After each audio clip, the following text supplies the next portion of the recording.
While the streets of Minneapolis burn, something else is happening that they don't want you to see.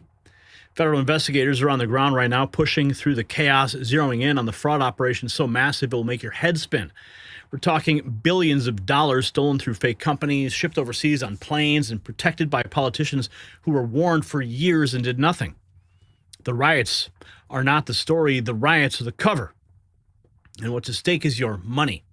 American tax dollars stolen on an industrial scale, SNAP fraud with hundreds of thousands of fake recipients pulling double and triple benefits, 200,000 dead people still on the rolls, fake daycare companies set up to loot federal programs, $136 million tracked from Ohio into Minnesota, combined with more stolen funds loaded onto planes and then shipped overseas. The TSA watched suitcases of cash move through airports, NGOs receiving tens of millions for clean water projects in Kenya, traced back to empty offices in D.C. with a single desk and nobody home. This is organized financial crime protected by the chaos in the streets. And whistleblowers say Governor Walz and Attorney General Ellison were warned about this for years. Now, breaking in the critical minerals market as America fights to secure its supply chains, one metal is emerging as essential: titanium. It's the backbone of defense manufacturing. An F-35 fighter jet is up to 40% titanium by weight, and these jets are deployed right near Venezuelan airspace, and SAGA Metal is drilling at early-stage valuation in strategic locations, including Greenland, positioning for the Western push to control critical resources trading as SAGMF in the U.S. and SAGA in Canada. This is a developing story as investors need to watch. So get the latest of their financial briefing at the link in the description. So yes, like I said, millions for clean water projects in Kenya traced back to empty offices in D.C. Nobody home, though. It's like the mafia, but on an industrial scale. The top leaders all know they're all in on it, and it's absolutely insane. But the investigators are closing in, and that's the good news. Justice moves slowly, but justice is coming, and they know this. And that's, of course, why the rioting is happening in the streets right now. It is the distraction. People get shot or killed or whatever happens, and then the politicians get to go on to their soapboxes and point fingers at ICE and point fingers at Trump. You see how it works? You're not stupid. The IRS also launching audits of the financial institutions that facilitated the laundering of the Minnesota taxpayer funds. Okay, it's not a routine enforcement. That's panic. Senator John Kennedy's bill to stop sending checks to dead people actually passed Congress and heading to President Trump's desk. Elon Musk publicly accused Ilhan Omar of fraud. Reports show her husband went from $51,000 in assets in 2023 to over $30 million today. She claims she's not a millionaire. Glenn Beck said it plainly: Minnesota's Democrat leaders are backed into a corner with all the fraud evidence, so they need to set the streets on fire. Lisa Marie post, listening to this last night made me so sick. For years, carry-on suitcases of millions of dollars were sent out of the airport, all without questions. The corruption in the state was so well organized. We're so grateful for the partnership of Secretary Best and the Trump administration. So he started a new program where they're going to limit cash out. Oops, sorry. We're so grateful for the partnership of Secretary Best and the Trump administration. So he started a new program where they're going to limit cash out to $2,000 a person, which is going to be a dramatic change for a lot of people. And they're also going to be geo-tracking all the cash that's leaving the Hennepin County or Ramsey County, which is where, a lot of this population lives. And so that will really help, because before they hadn't been tracking where the money went. And once it got to Dubai, they assumed, it was hard to track because it was going through the Hawala network. Do you think Walz knew, or is he just an idiot? It's been so widely reported, there's no way he couldn't have known. It's been known since his first year in 2019. There was an OLA report at that time that thought there would maybe be $100 million in child care fraud and talked about the ties to terrorism, and that whistleblower was ignored and hounded, actually retaliated against. So everyone's been willfully turning a blind eye in the Walz administration. So he knew about it. He knew about it and did nothing. I wonder what his checks looked like. Listeners in shock. Organized corruption setting up perfectly to identify the political players allegedly protecting these schemes. See Reason writes, this is what Tampon Tim Walz and little boy Mayor Frey is trying to protect with the help of Antifa and paid rioters from other states causing havoc in their communities. The socialists and communist Democrats don't care about hardworking Americans as long as there's chaos in the streets. Let me find that video. 1 second here. Okay, it's right here. The chaos in the streets. Here we go. In Minnesota, and not everyone's excited. Get out. Sir, I'm just asking a simple question. Get out. No, you don't ask me any question. Get out. You have the opportunity to answer no, the no, question. no, no, no, no. You can't ask me nothing. Get out. Get out of this, man. Get out. Get out, man. Get out. Sir, get out. just answer the question. No, no, no, no, no. Just answer get the out. question. No, get out. Leave. Sir, just answer the simple question. Hey, don't touch me. You touch me. You YouTube, man. Get out. Calm down. You're not being accused of fraud. Shirley's just asking questions. It's not just daycares we're worried about. Primetime's digging into something even bigger. Hundreds of millions of dollars quietly moving through Minneapolis, heading straight to the Middle East. Homeland Security sources tell Primetime $700 million in cash was flown out of the Minneapolis airport in just the last 2 years, stuffed into luggage. That's 100 times more cash than what was moved out of JFK, Atlanta, and Dallas. To put it into perspective, Atlanta is the busiest airport in the United States. Minneapolis, 17th, with a quarter of the flights. Yet 100 times the cash is leaving the country. And it's not just Minneapolis. Investigators following the money trail backward, and they found another hub in Columbus, Ohio. Officers tracked $136 million in cash leaving the Columbus airport in 2023 alone. You know who lives in Columbus? Somalis. Lots of them. They have the second largest Somalian community in America, second to Minneapolis, of course. Interesting coincidence. But this isn't anything new. Agents have been tracking this as far back as 2017. It's the morning of March 15th. We're chasing a tip about a man who's leaving the country. Our sources tell us he just took a carry-on bag through security that was packed with $1 million cash. You can do that as long as you fill out one of these government forms. We're told these cloak and dagger-like scenarios now happen almost weekly at MSP International. In 2015, investigators documented $14 million in carry-on cash. By 2016, it had mushroomed to $84 million, and then last year, $100 million. So where's the cash headed? It could be going to terrorists. Kearns tracked millions of dollars in cash that was leaving on flights from Seattle. It was coming from hawalas, businesses used to courier money to countries that have no official banking system. Some immigrant communities rely on hawalas to send funds to help impoverished relatives back home.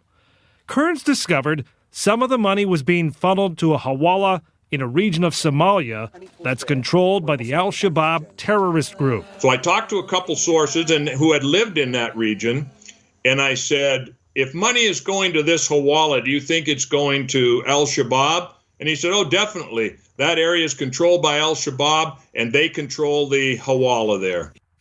Money's been flying out of Minneapolis for years. Fozia Ali pled guilty to daycare fraud in 2018, and the money she stole went international. The business was suspected of billing the government for over $1 million worth of bogus child care services. Did any of the money go overseas? We are aware that some of the funds went overseas, which she was cashing out money from the business. She'd taken a 2-month trip from Minnesota to Dubai and then Kenya, staying at times in $800 a night hotel rooms. She used an app on her phone to bill the state of Minnesota for child care services while she was out of the country.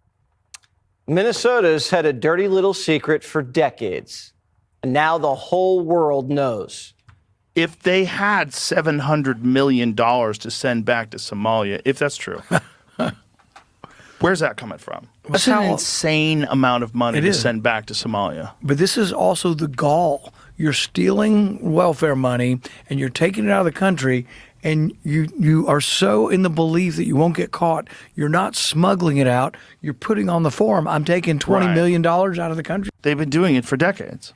And this is, I mean, when did we start mass immigrating people from Somalia into this country? $700 million from here to there. No arrests, no charges. Has there ever even been an investigation? Tampon's more focused on protecting bad hombres than taxpayers. If terrorists get their hands on that money and target American soldiers, the blood's on Timmy's hands. He doesn't care. He doesn't want anybody recording Somali fraud. He wants you to record ICE. Who's trying to stop it? That's suspicious and makes me think Tampon could be in on it. Oh, yeah, for sure he is. Can he be that dumb? Shirley's back on the ground in Minnesota, and I think he certainly is that dumb. And that's why people are driving by his house calling him retarded. Did you know that? $136 million been tracked from Columbus, taken to Minnesota. Somalis then combined the money from Ohio. ATM machine moving money out of the United States from the Somali community. We now know that this money was being staged in multiple locations. This morning, the Transportation Security Administration confirming they tracked $136 million from Columbus, Ohio. Columbus, Ohio has the second largest Somali population after Minneapolis. The money is in suitcases in Columbus. It flies to Minnesota. It goes to Minneapolis, then the couriers in Minneapolis pick up that money, combine it with the money in Minnesota, and take it overseas. Now, why are we have banks, we have remittance centers. Why would the Somalis be doing all of this in suitcases, keeping it off the books and out of the radar? Why wasn't the Biden administration stopping it or raising questions about it?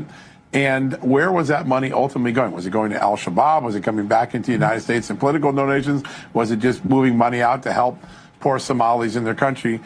We're just starting to get a look at that. But this was a sophisticated money courier system, and Somalis are at the center of it. The same Somali communities that were defrauding the government were moving money out of the country. Unbelievable. The Minnesota connection takes us ATM to... machine. Leads us to discover this is not isolated. Similar NGO fraud is happening nationwide with even bigger amounts. Independent journalists visit an NGO that has received $32 million in taxpayers' money. Nobody was there. The NGO received the money for clean water in Kenya. Both listed addresses for the NGO were shared spaces in D.C. with a single desk. Millennium Water Alliance doesn't exist here? Never heard of them. We found an NGO that received $35 million of taxpayer money. Uh-oh, sorry. Millennium Water Alliance doesn't exist here? Never heard of them. We found an NGO that received $35 million of taxpayer money for water in Kenya. So we decided to visit their headquarters in DC during their business hours, but no one was there. What's the next investigation? What are we doing? Millennium Water Alliance. It's supposed to be one big building with 4 or 5 different nonprofits that have collected together $4.6 million last year in grants. 1101 Connecticut Ave Northwest. Millennium Water Alliance doesn't exist here? Millennium Water Alliance? No, okay. No, it doesn't exist. Okay. You said you've never heard of them before? No, they probably never heard of them. It says that this is the address, right? This is the address. I'm going to call my supervisor. They don't exist here? No. Wow. It says their address is here. We came to talk to them about it, but you've never heard of them? No. Okay. Suite 450? Oh, okay. He said Suite 450. 1101 Connect. You can sign it for me because they are mail carrier. What is it? Mail carrier? Yes.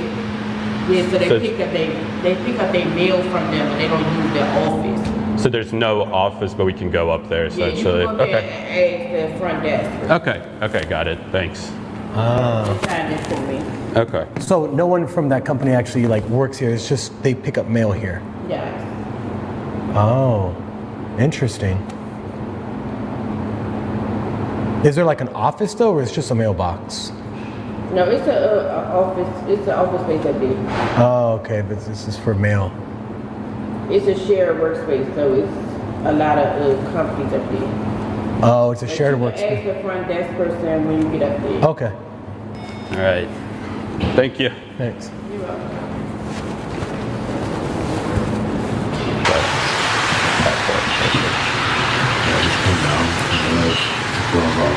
Before we got to the place, we had a suspicion that this was actually an office that was shared by many other companies, and we were right. As we were entering the elevator, we happened to run into the floor manager for that floor that was dropping his key back off and knew where their office was at.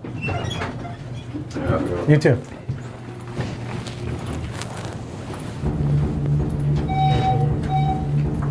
Is this 450?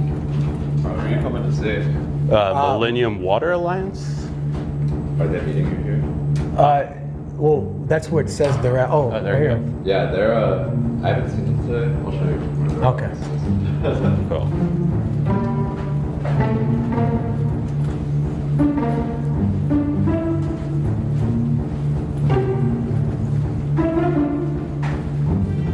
Oh, I see. 426, I think as well. Yeah, it's kind of like wrap around.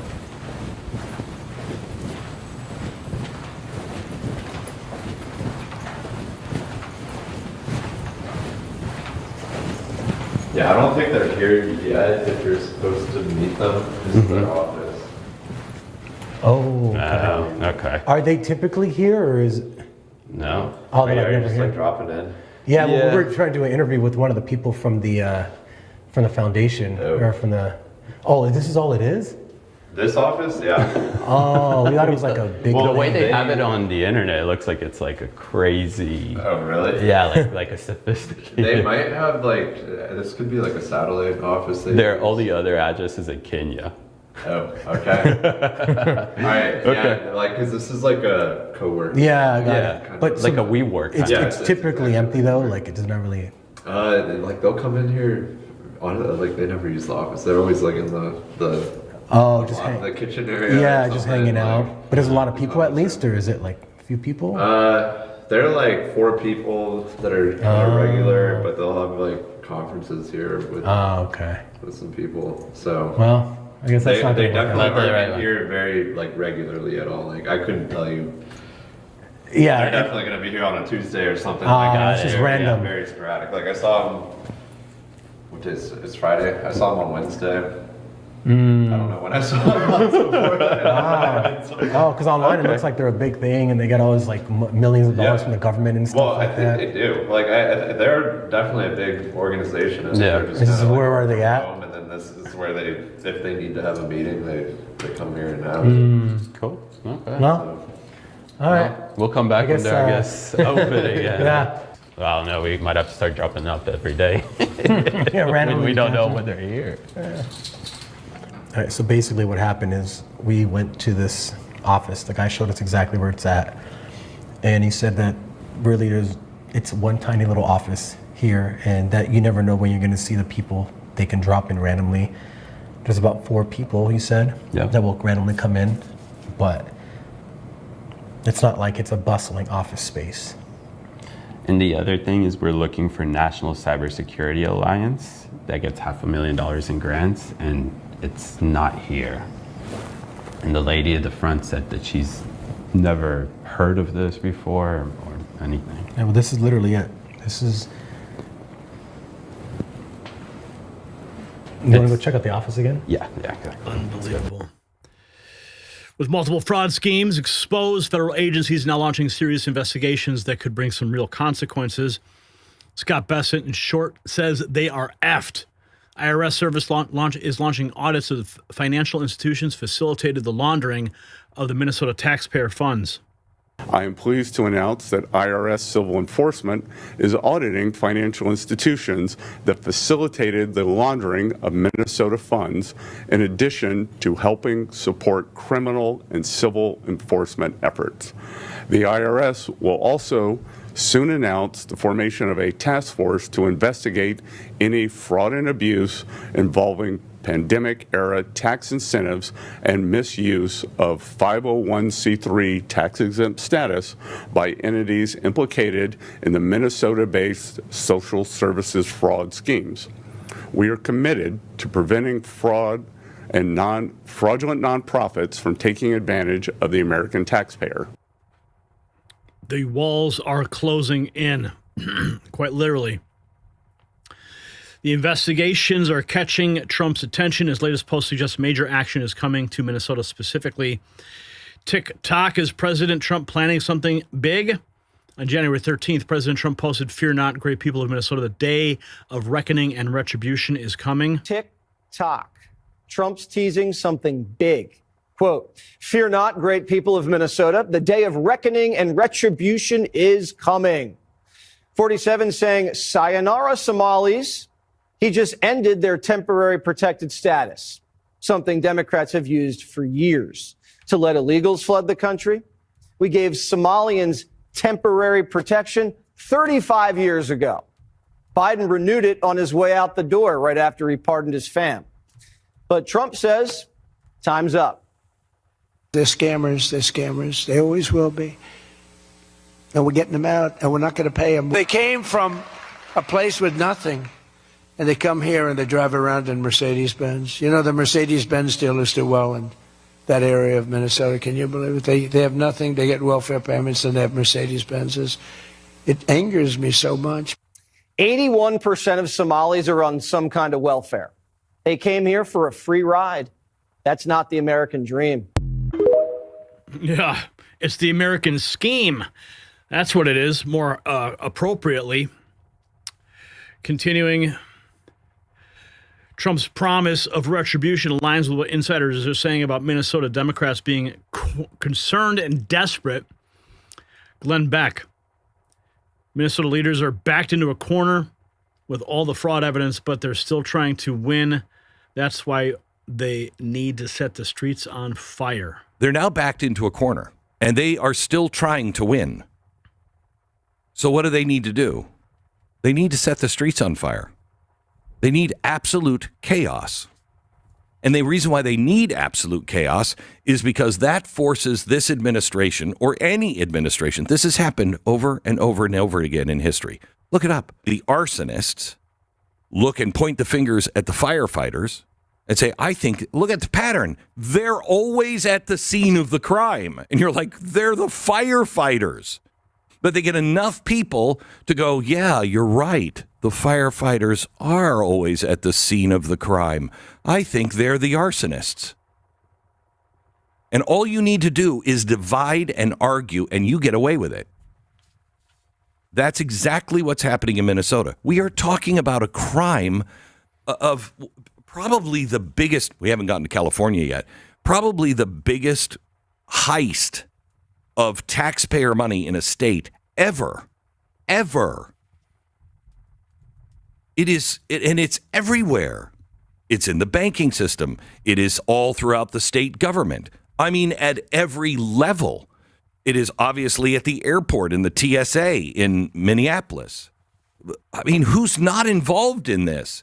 Except for the people who are now in the street because they've just become zombified. No, Tim Walz is good. No, everybody is. These Somalis are all good. Well, some of them are. And by the way, I don't want to blame it on the Somalis. The Somalis are the last ones that I care about, honestly, in this. Because I want to know who in the banking system, who in the government were doing. If you don't clean that up, forget the Somalis. They'll just be replaced by somebody else. Because all that the state was doing was just buying votes. So if it's not them, it'll be somebody else. But what are they doing? They're setting the world on fire. They're setting that whole thing on fire because they are pointing to the DOJ. They're pointing to to ICE, who is going in and rounding really bad people up, pointing to them and say, they're the arsonists. They're the ones. And the language has changed. For the first time, we have a governor actually talking about civil war. You want a civil war? We'll fight a civil war.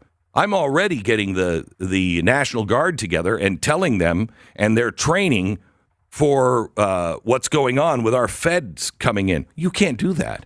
That's absolutely against the Constitution. You can't do that. You'd be arrested the minute you do that. He's not going to do that. He just needs you to be the Army. Are you the Army? We're paying attention. We're exposing it. That description explains exactly why whistleblowers are coming forward with bombshell allegations about who knew what and did nothing. Just the News reports, according to whistleblowers that we're communicating with, they warned Walz and Ellison for years it was taking place. Comer says he's working to verify allegations of whistleblowers that were intimidated after bringing attention to the fraud. According to the whistleblowers that we're communicating with, they've warned Walz and Ellison, the Attorney General, for years that this fraud was taking place. Not only did Ellison and Walz turn a blind eye, they retaliated and intimidated anyone that was brave enough to come forward within the state government to say that there's fraud taking place. So, that's the case. That's going to have to be proven. We're looking into that. We've got lots of allegations, and we're doing everything in our ability to verify to see if that's the truth. That is in fact true, and they retaliated against whistleblowers. Then I think that's a crime that should end in some type of arrest, because that's a very serious crime to intimidate whistleblowers. To be incompetent is not a crime. There'll be a lot of Democrats in prison right now. But if you knowingly turned a blind eye to fraud, and even further, if you intimidated whistleblowers, then that certainly is a crime. Wow. The whistleblower revelations expand our scope beyond Minnesota to show the national pattern of government program abuse. Fraudsters are taking advantage of SNAP food stamps by filling in 5 different states using dead people's information and selling the food stamps for money. That's what Elon Musk posted. His revelation connects to broader allegations against specific political figures in the epicenter. Ilhan Omar committed fraud. Bree 73 says, these individual accusations point to systematic voter fraud that goes hand in hand with the financial schemes that we've been tracking. Benny Johnson writes there are 26 registered voters at this toilet in California. He says, I'm not kidding. I have the voter record. See for yourself. The only thing here is a stinky porta-john inside an empty parking lot. No homes, no mailboxes, yet 26 people are casting ballots here. Yo, what's up, guys? We're outside of a very important place here in California. You'll see it's just home to a porta-john and a giant empty parking lot. But inside of this empty parking lot is something really important in the state of California. As you can see here, we have registered voters. 26 registered voters for this exact location, 100 Sunset Avenue in Venice. 26 registered voters. Right here, according to the registrar and the Secretary of State.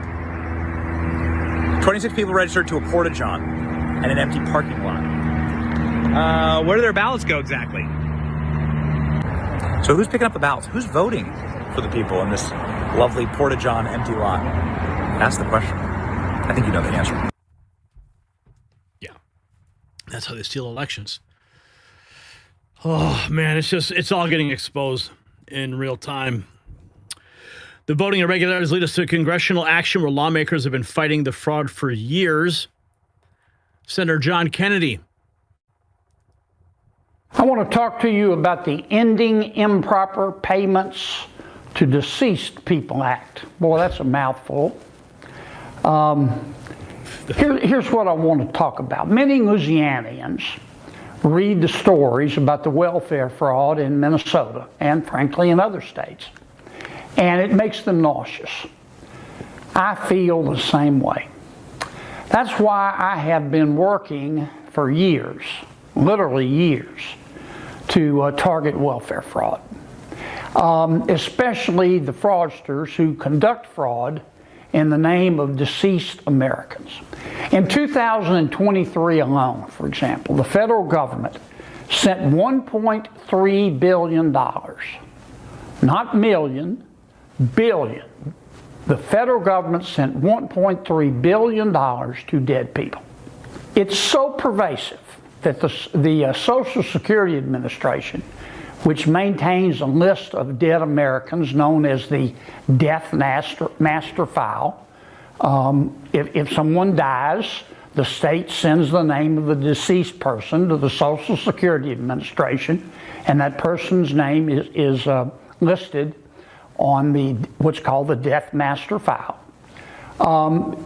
We found that Social Security was not sharing this information, the names of the folks on the Death Master File, with the rest of the federal government. One branch of government wasn't talking to another branch of government. The Social Security Administration told me when I confronted them about this and asked them, why don't you talk to your colleagues and other colleagues in the federal government so we can stop paying dead people? Social Security told me it needed Congress's permission to share this information with, for example, the Treasury Department, so it could include the list of dead Americans in its do not pay system. I didn't argue with them. I said, I'm just going to go pass a bill. Well, a few years ago I did. I passed a bill called the Stopping Improper Payments to Deceased People Act. And that bill allowed the Social Security Administration to temporarily share its Death Master File with the Department of the Treasury. I had to amend the bill to provide, it's a long story and it was frustrating, to provide for a temporary sharing. They wanted to try it out first. Well, it worked. Duh. Since December of 2023, this bill has saved the federal government at least $330 million in improper payments. We're no longer paying dead people and having their friends or relatives or whomever cash the checks. It was obvious that Congress needed to make this data sharing arrangement permanent. So I had to introduce, and was happy to do it, I introduced a second bill to do just that. That's why it took years to get this done. This week, I'm pleased to say the House passed my bill, the Ending Improper Payments to Deceased People Act. This bill had already passed the Senate, and now that it's passed the House, it's on its way to President Trump's desk so he can sign it into law. Now, dead people don't need welfare. Can you believe that? How long it took him to get that done? Congress passing anti-fraud legislation creates the perfect storm as federal agents simultaneously conduct active investigations. ICE posting HSI zeroing in on the rampant fraud. Despite violent riots, our agents and officers are on the ground in Minneapolis conducting investigations into the massive theft. We're not slowing down. An immigrant in Minnesota is seen scooping all the change out of the fountain in the Mall of America. They're stealing millions with fake daycare companies. We're paying for them to be on government welfare, and now this. Boy, look, he over there scooping this shit. He over there scooping the change out there, bitch. I said, look at him. He going back. Yeah. They're stealing from the fountains, too. That's where we're at now. So President Trump posted a warning to Minnesota. The day of reckoning and retribution is coming. Federal investigations are converging. Whistleblowers are talking. Paper trails are being traced. Chairman Comer says he's working to verify allegations that whistleblowers were intimidated after bringing attention to the fraud. So the question is no longer whether the fraud is real. The question is how many people at the top knew, who protected it, and how far this cancer has spread. So it's not about mismanagement or bureaucratic errors. This is organized looting of the American Treasury. Billions stolen through fake daycares, SNAP fraud, and NGO money laundering, cash loaded onto planes and shipped overseas, while politicians look the other way.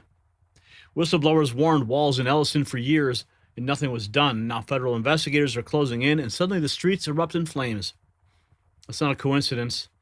The riots are designed to distract, to delay, and to create the chaos while the guilty scramble to cover their tracks. But the IRS is auditing the banks, Congress is investigating, and President Trump has promised a day of reckoning. Minnesota is not just burning, it's been being audited. So here's my question. Do you believe the Minnesota riots are being used to cover up fraud investigations? Yes or no? Answer in the comments and check out the Next News merch shop, linked below. The system controls information. Information control is power. They don't want you to see this. The truth only survives together. They don't want this shared. Share this now.